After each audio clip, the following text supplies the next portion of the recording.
Hello दोस्तों, स्वागत है आपका स्टडी पॉइंट बाड़मेर के यूट्यूब चैनल पर। जैसा कि 1000 MCQ क्वेश्चन की एक सीरीज़ मैंने आपके यूट्यूब चैनल इस स्टडी पॉइंट बाड़मेर के यूट्यूब चैनल पर स्टार्ट की थी, उसी का नेक्स्ट पार्ट लेके हम बात कर रहे हैं। आज का हमारा टॉपिक है ड्यूल नेचर ऑफ लाइट, प्रकाश की द्वैत प्रकृति और फोटो इलेक्ट्रिक इफेक्ट, प्रकाश विद्युत प्रभाव पर। ठीक है, तो आज हम जो डिस्कशन करने वाले हैं उस डिस्कशन का जो टॉपिक है वो क्या है, ड्यूल नेचर ऑफ लाइट, प्रकाश की द्वैत प्रकृति,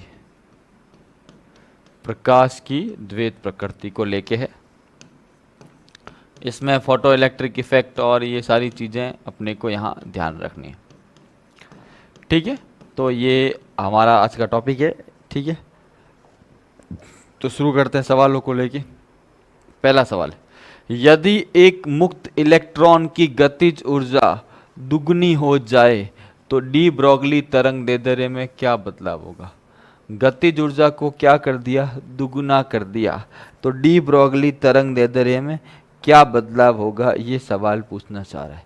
तो आपको पता है कि अगर हम लैम्डा की बात करें तो लैम्डा का सूत्र क्या है, लैम्डा का सूत्र है लैम्डा बराबर h अपॉन पी या h upon under root 2m k।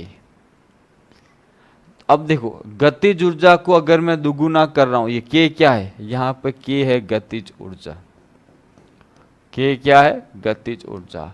गतिज ऊर्जा को दुगुना करूंगा तो लैम्डा क्या हो जाएगा, 1 अपॉन अंडर रूट 2 टाइम्स, क्योंकि देखो बट्टे में क्या है, रूट k है, तो यहाँ क्या हो जाएगा, पहला ऑप्शन 1/√2 गुना। संवेग को दुगुना करते तो आधा हो जाता, और अगर गतिज ऊर्जा को दुगुना करेंगे तो क्या होगा, 1/√2 गुना हो जाएगा। क्लियर है, आगे बात करते हैं। क्वेश्चन नंबर 2, फॉर्मूला भी आपके सामने। न्यू आवर्ती वाले फोटोन के साथ संवेग जुड़ा हुआ है, यदि प्रकाश का वेग c हो तो संवेग क्या होगा। तो अब संवेग का फॉर्मूला कैसे निकालेंगे, तो आपको ये पता होना चाहिए E बराबर क्या होता है, mc²। ठीक है ना, एक तो हमें ये फॉर्मूला ध्यान रखना है, एक हमें E बराबर क्या होता है, h न्यू। अगर मैं दोनों की तुलना करूं तो mc² बराबर क्या होगा, h न्यू। यहां से mc बराबर क्या आएगा, h न्यू अपॉन सी। संवेग क्या होता है, द्रव्यमान और वेग, तो यही तो हुआ, m और c, m क्या है मास, c क्या है स्पीड ऑफ लाइट, तो ये हो गया p, p बराबर क्या आ गया, h न्यू अपॉन c। तो ये एक चीज अपने को क्या करने, ध्यान रखने, p बराबर क्या आ गया, p बराबर आ गया h nu upon c। Option check करो, h nu upon c square नहीं, h न्यू अपॉन c। कौन सा ऑप्शन, दूसरा ऑप्शन। साथ ही मैंने पूरा सॉल्यूशन भी किया है। ये आइंस्टीन का सिद्धांत है, थियोरी ऑफ रिलेटिविटी, सापेक्षवाद का सिद्धांत, और ये प्लांक है, प्लांक ने बताया था E बराबर क्या होता है, h न्यू। क्लियर है, ये कोई दिक्कत वाली बात नहीं। सवाल नंबर 3 क्या है, एक पदार्थ का कार्यफलन 4 इलेक्ट्रॉन वोल्ट है, इसकी दहली तरंग दैर्ध्य क्या होगी। कार्यफलन कितना है, 4 इलेक्ट्रॉन वोल्ट, तो फाई बराबर 4 इलेक्ट्रॉन वोल्ट। हमें पूछा है इसकी दहली तरंग दैर्ध्य, नए पेज पे पूरा करते हैं। तो फाई का फॉर्मूला होता है h न्यू नॉट, ये होती है दहली आवर्ती, और H C upon lambda naught. तो न्यू नॉट तो क्या है, दहली आवर्ती, और लैम्डा नॉट क्या है, दहली तरंग दैर्ध्य। तो लैम्डा नॉट बराबर क्या हो जाएगा, एच सी अपॉन फाई। ये फाई नॉट होता है क्योंकि, ठीक है ना। तो h कितना है, 6.62 इंटू 10 की घात -34 इंटू 3 इंटू 10 की घात 8 बटा कार्यफलन कितना गिवन है, 4 इलेक्ट्रॉन वोल्ट। तो 4 इंटू 1.6 इंटू 10 की घात -19। तो सॉल्व करते हैं, 6.62 इंटू 3 बटा 4 इंटू 1.6, ये 19 है। 19 और 8 कितना हो गया? 27। 34 में से 27 10 की घात क्या रह गया? -7। अब इसको हम लोग क्या करते हैं? सॉल्व करते हैं।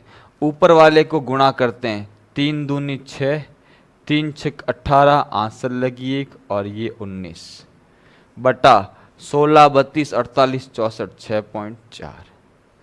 अब लगभग भाग जाएगा कितनी बार? 10 की घात -7। कितनी बार जाएगा? लगभग जाएगा 3 बार। 64 198, ये ना इसमें 64, ये पॉइंट हटाएंगे तो ये दशमलव यहाँ आ जाएगा। भाग कितनी बार जाएगा? लगभग 3 बार। 64 तिया 192, पीछे क्या रहा? 6 66, पॉइंट आ जाएगा और ये 1 आ जाएगा। फिर 64, फिर क्या रहा? 2, फिर जाएगा नहीं तो क्या आएगा? 0। लगभग 3.10 इंटू 10 की घात -7। इसको 310 इंटू 10 की घात -9 लिख सकता हूँ। इसको क्या लिख सकता हूँ? इसको लिख सकता हूँ 310 इंटू 10 की घात -9। 310 इंटू 10 की घात -9, तो ये क्या बन गया? 310 नैनोमीटर। तो थोड़ा सा एक गुणा भाग आपको करना पड़ेगा, पर वो ज़्यादा बड़ी बात नहीं है, थोड़ा इजी है। ऑप्शन चेक करो, कहीं 310 जैसा कुछ है? बिल्कुल है, ये B answer, sorry C, 310 nanometre. Clear है आपको? ये कोई दिक्कत वाली बात नहीं। ये सॉल्यूशन देखना हो तो ये भी आप देख सकते हैं। आगे बात करते हैं सवाल नंबर 4 को लेकर। यदि किसी धातु की सतह पर आपतित फोटोन की आवृत्ति को दुगना कर दिया जाए तो उत्सर्जित इलेक्ट्रॉन की अधिकतम गतिज ऊर्जा होगी। अब यहाँ बहुत बार लोग दुगुना करके आते, ऐसा नहीं है। देखो, अगर उसकी आवृत्ति को क्या किया? दुगना किया। अभी आवृत्ति ई बराबर क्या है? एच न्यू, और आपको पता है ई बराबर क्या होता है? फाई नॉट प्लस क्या होता है? के ई मैक्सिमम।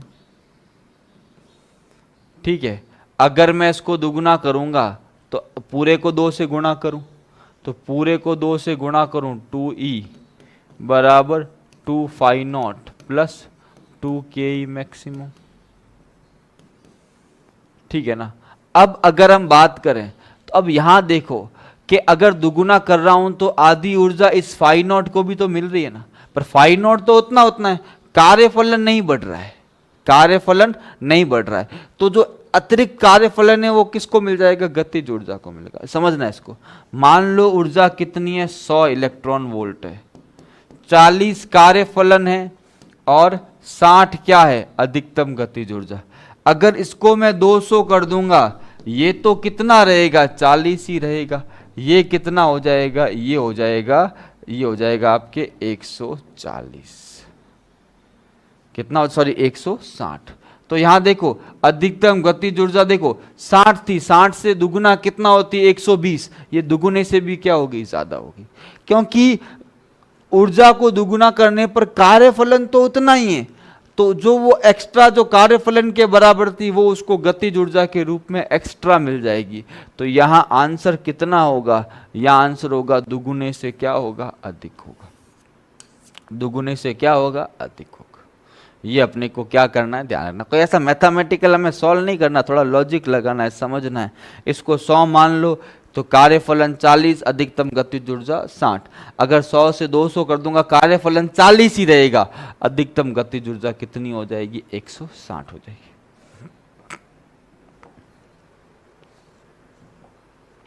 फोटोसेल किस पर आधारित है? सिंपल सा, फोटोसेल प्रकाश विद्युत प्रभाव पर आधारित है। फोटोसेल किस पर आधारित है? फोटोसेल प्रकाश विद्युत प्रभाव पर आधारित है। ध्यान रखना है हमेशा दिमाग में ये कि फोटोसेल किस पर आधारित है? फोटोसेल प्रकाश विद्युत प्रभाव पर आधारित है। सवाल नंबर 6, विभवांतर V से त्वरित इलेक्ट्रॉन के लिए कौन सा डी ब्रोगली फॉर्मूला सही है? तो आपको पता है कि लैम्डा बराबर क्या होता है? H upon P, H upon under root 2m k या h upon under root 2m/q_v। ये तीन फॉर्मूले ध्यान रखने हैं, h upon P, h upon under root 2m/k, h upon under root 2m/q_v, ये भी अंडर रूट में।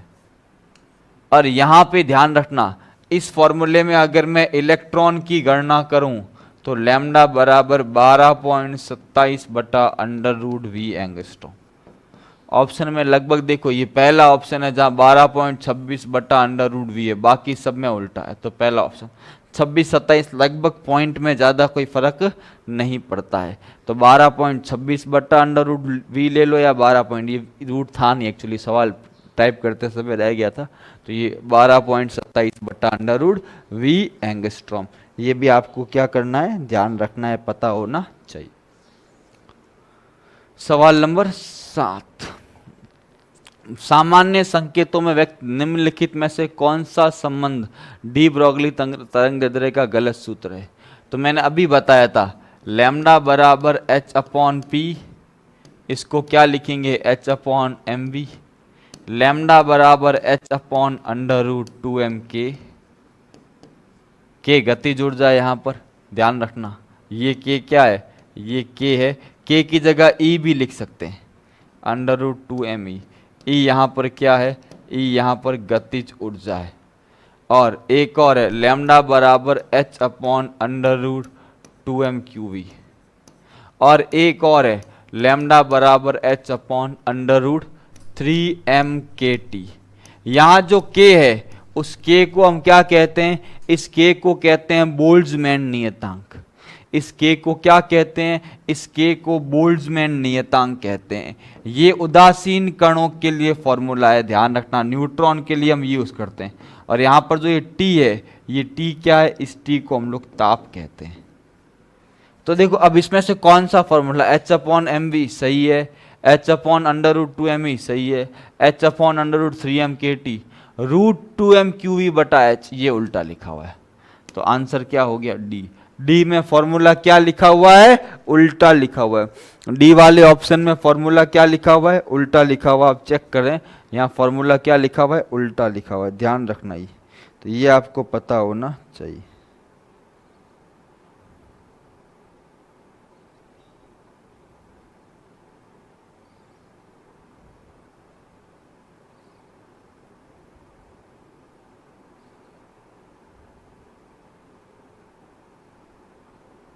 ठीक है, तो आप इसको एक बार देख लें अच्छे से। नेक्स्ट हम बात करते हैं क्वेश्चन नंबर 8। यदि विराम से एक इलेक्ट्रॉन को 1 वोल्ट विभवांतर से त्वरित किया जाए तो उसकी गतिज ऊर्जा होगी। कितने से, 1 वोल्ट विभवांतर से त्वरित किया जाए तो उसकी गतिज ऊर्जा क्या होगी। तो आपको ध्यान रखना है k बराबर क्या होता है, E इंटू वी। क्या होता है, E इंटू वी। अब E, V का मान कितना है 1, तो 1 E वोल्ट, या इसको बोलते हैं इलेक्ट्रॉन वोल्ट। इसको जूल में लिखेंगे, क्या आएगा 1.6 इंटू 10 की घात -19 जूल। क्या आएगा 1.6 इंटू 10 की घात -19 जूल।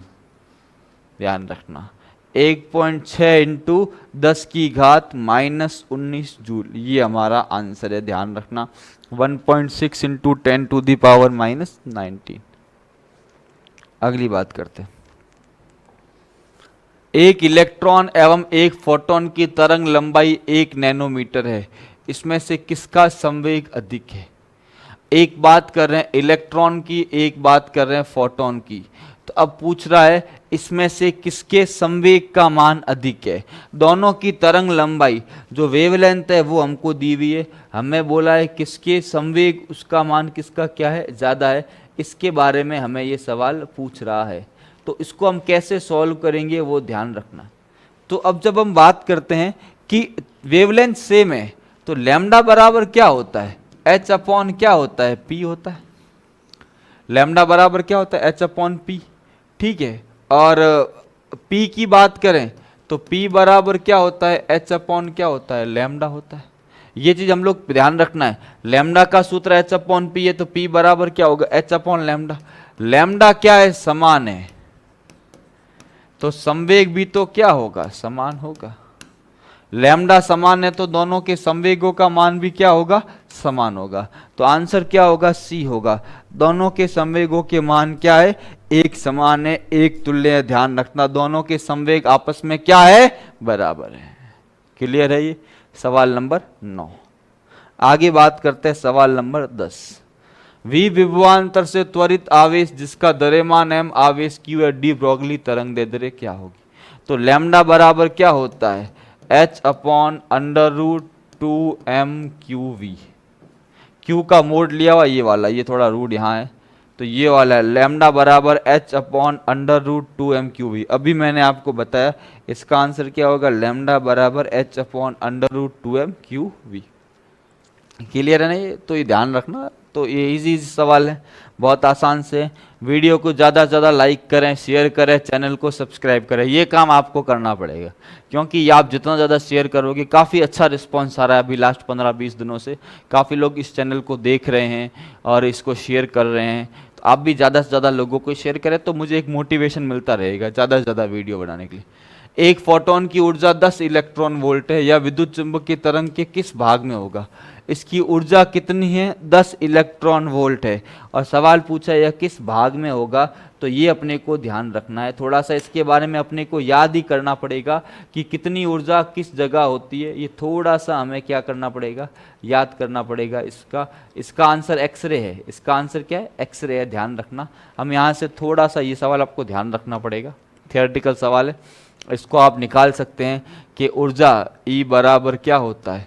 हम बात करें तो क्या होता है, एच न्यू होता है, या एच सी अपॉन क्या होता है, लैम्डा होता है। तो लैम्डा बराबर एच सी अपॉन ई, यहाँ से निकालोगे तो लगभग जो है वो एक्सरे के बराबर की रेज आएगी। ध्यान रखना, थोड़ा सा ये आइडिया आपको लगाना पड़ेगा, ध्यान रखना। 12वां सवाल, यदि किसी कण की स्थिति में अनिश्चितता डेल्टा एक्स है तो इसके संवेग में अनिश्चितता क्या होगी। ये किसका सिद्धांत है, हाइजेनबर्ग का अनिश्चितता का सिद्धांत है, उसी की हम लोग बात कर रहे हैं। ये सिद्धांत जो है हाइजेनबर्ग का किसका, अनिश्चितता का सिद्धांत है, जो हम बात करते हैं उसी की बात कर रहे हैं, उसी के ऊपर ही सवाल है।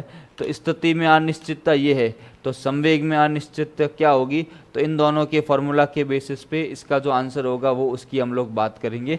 h अपॉन क्या होता है, 4 पाई होता है। संवेग और स्थिति में अनिश्चितता कितनी होती है, h अपॉन 4 पाई। तो यहाँ पर आंसर क्या होगा, h अपॉन 4 पाई, क्योंकि संवेग में अनिश्चितता और इसमें अनिश्चितता ये लगभग क्या होती है, h अपॉन क्या होती है, 4 पाई के आसपास होती है। ये एक संवेग अनिश्चितता का सिद्धांत है। तो आंसर क्या हो जाएगा, h अपॉन 4 पाई। अपने को h अपॉन 4 पाई से ध्यान रखना है। इसको h हाइफन अपॉन 2 भी लिखते हैं, h हाइफन अपॉन 2 भी लिखते हैं, ध्यान रखना। सवाल नंबर 13, 3 आवर्तियों न्यू1, न्यू2 और न्यू3 के लिए दिया हुआ ग्राफ है। हमें पूछा है किसकी आवृत्ति ज़्यादा है। अब देखो न्यू3 के लिए क्या है, ये वाला, ये इस पे फोकस करें।